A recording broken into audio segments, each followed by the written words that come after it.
Երևանի պետական համալսարանի աշխարհագրության եւ երկրաբանության ֆակուլտետի ուսանողները մասնագիտական եւ ուսումնական պրակտիկան վերապատրաստումներն արդեն կարող են անցնել տեղում, նորոգվել, կահավորվել նոր գույքով եւ սարքավորումներով համալրվել է ֆակուլտետի ջրաօդերոթաբանության լաբորատորիան։ Համագործակցում ենք նաեւ հիդրոօդերոթաբանության եւ մոնիտորինգի կենտրոնի հետ եւ ուսանողները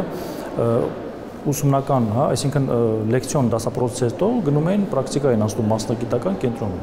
Ճիշտ է, հիմա դրա կարիքը կա, արդեն մասնագետները այսպես այնտեղ ավելի այսպես փորձառու են, բայց նաև մենք ունենք մեր սեփական կենտրոն, այսինքն ուսանողները դասապրոցեսին զուգահեռ, լեկցիոն պրոցեսի զուգահեռ տեսնելու են նաև պրակտիկ աշխատանք։ Համալսարանի տարածքում տեղադրվել է նաև օդերոթաբանական կայան, ինչը հնարավորություն կտա հենց տեղում իրականացնելու օդերոթաբանական կանխատեսումներ օդի խոնավությունից մինչև քամու արագություն։ Այս կանխատեսումային տվյալները օդերոթաբանական մենք հնարավորություն ունենք նաև տարածելու համալսարանում մնացած բոլոր ֆակուլտետները վարչական մասնաշենքում։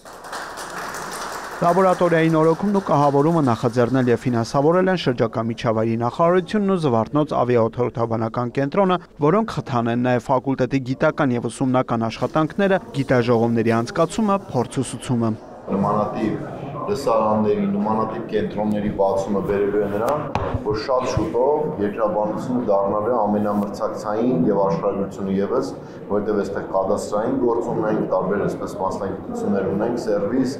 դառնալու է ամենամրցակցային մասնագիտություններից մեկը։ Մեր համագործակցությունը շրջակա միջավայրի նախարարության եւ Երևանի պետական համալսարանի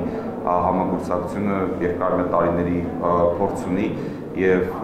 լաբորատորիայի հիմնումը եւ այսօրվա կարևոր միջոցառումը սա նաեւ այդ տրամաբանական համագործակցության շարունակությունն է։ Դասախոսների եւ ուսանողների հետ հանդիպանը շրջակա միջավայրի նախարարը նաեւ մանրամասներ է հայտնում ՄԱԿ-ի կենսաբազմազանության մասին կոնվենցիայի կողմերի 17-րդ համաժողովի COP17-ի Հայաստանում անցկացնելու վերաբերյալ։ Հեղինակավոր համաժողովը հայաստանակահյուրընկալի 2026 թվականի հոկտեմբերի 18-ից 30-ը։ Ուրիր Մկրտչյան, Արամ Հարությունյան, լուրեր։